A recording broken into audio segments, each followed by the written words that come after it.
आपकी वासना आपके अंदर उठती है या पेड़ के पीछे?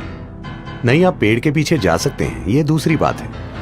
वासना सिर्फ विपरीत लिंग की बात नहीं है, शॉपिंग भी वासना है। स्त्री या एक सुंदर पुरुष बैठा है तो आपकी इच्छा जागती है। वो एक पेड़ के पीछे छिपकर शिव के दिल पर तीर चलाते हैं। उनकी अपनी वासना उभर रही है। शिव ने अपनी तीसरी आंख खोली और कामदेव को नागेंद्रहाराय त्रिलोचनाय ओम नमः। जब हम शिव कहते हैं, शिव शब्द तीसरी आंख का पर्याय बन गया है। तीसरी आंख, उसका यह मतलब है ये दो आंखें बाहर देखने के लिए हैं। ये दो आंखें आपको अस्तित्व की भौतिकता दिखा सकती हैं। ये दो आंखें सिर्फ वही देख सकती हैं जो भौतिक है। तीसरी आंख भीतर की ओर देखने के लिए है, वो आपके माथे पर नहीं खुलने वाली। तीसरी आंख भीतर देखने वाली आंख है। लेकिन आपने कहानियां सुनी हैं, शिव ने अपनी तीसरी आंख खोली और कामदेव को भस्म कर दिया। भारत में प्रेम और वासना के देवता कामदेव हैं। काम का अर्थ है वासना, जिसका आप सीधे सीधे सामना नहीं करना चाहते, इसलिए आप उसे प्रेम बना देते हैं, क्योंकि आपको उसमें कुछ सुंदरता चाहिए। तो वो एक पेड़ के पीछे छिपकर शिव के दिल पर तीर चलाते हैं। तीर उन्हें लगता है और शिव थोड़ा परेशान हो जाते हैं। फिर वो देखते हैं कि ये काम है, यानी उनकी अपनी वासना उभर रही है। फिर उन्होंने अपनी तीसरी आंख, उग्र आंख खोली और काम को जला दिया। वो पेड़ के पीछे छिपा हुआ था, मगर वो भस्म हो गया। फिर शिव ने जले हुए काम की राख को अपने ऊपर लगा लिया कि मैंने इस चीज को सदा के लिए खत्म कर दिया है। ये लोगों को सुनाई जाने वाली आम कहानी है, मगर आप मुझे बताइए, आपकी वासना आपके अंदर उठती है या पेड़ के पीछे? नहीं, आप पेड़ के पीछे जा सकते हैं, ये दूसरी बात है।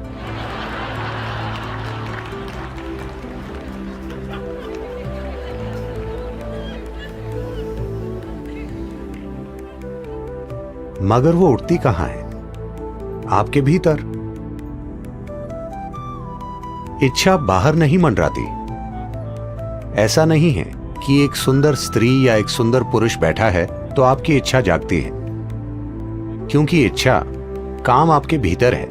इसलिए उन्होंने अपनी तीसरी आंख खोलकर अपने अंदर के काम को जला दिया, उसे नहीं जो बाहर खड़ा है, क्योंकि वो कभी भी बाहर नहीं खड़ा था। कृपया इस पर गौर कीजिए। आपकी वासना, आपकी इच्छा कभी बाहर नहीं थी, वो सिर्फ अंदर थी। तो उन्होंने अपनी तीसरी आंख खोली, इस तरह नहीं, अंदर की ओर। फिर उन्होंने इस वासना को देखा, जिसका दरअसल मतलब है कि आपके अंदर कुछ पहलू हैं जो आपको अधूरा महसूस कराते हैं। तो आप सोचते हैं कि आप किसी चीज का या किसी व्यक्ति के पीछे जाने पर ही पूरे होंगे।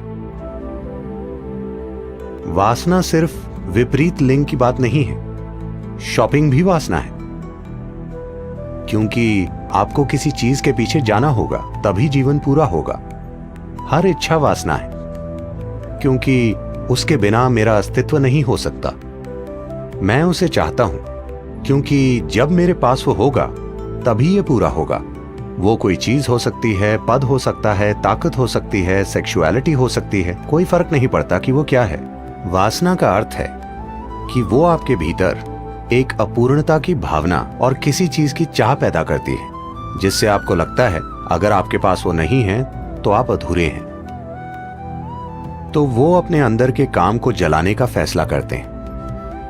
उन्होंने काम को जलाया और फिर पसीने की जगह उनके शरीर के छिद्रों से राख निकली। ये यौगिक कथा है। आम लोगों को सुनाई जाने वाली कहानी ये है कि वो पेड़ के पीछे छिपा था और उन्होंने उसे जला दिया, अपनी तीसरी आंख खोलकर उसे जला दिया, फिर उस राख को लेकर अपने ऊपर लगा लिया। कहानी का यौगिक आयाम ये है कि उनके भीतर काम जगा। उन्होंने अपनी तीसरी आंख खोली, उसे जलाया और फिर धीरे धीरे राख उनके शरीर से निकलने लगी, जिसने उन्हें साफ साफ दिखाया कि सब कुछ खत्म हो गया। हर चीज जिसे आप खुद के रूप में जानते हैं उसे मरना चाहिए। जब मैं मृत्यु कहता हूं, भौतिक मृत्यु नहीं है जो समस्या है। सवाल है हर उस चीज को खोना जिसे आप अभी मैं के रूप में जानते हैं। आपकी शख्सियत, आपकी पहचान। Once you learn to be an individual, एक बार आप शारीरिक और मानसिक ढांचे से परे एक व्यक्ति होना सीख लेते हैं, इसका अर्थ है कि आप मर चुके हैं।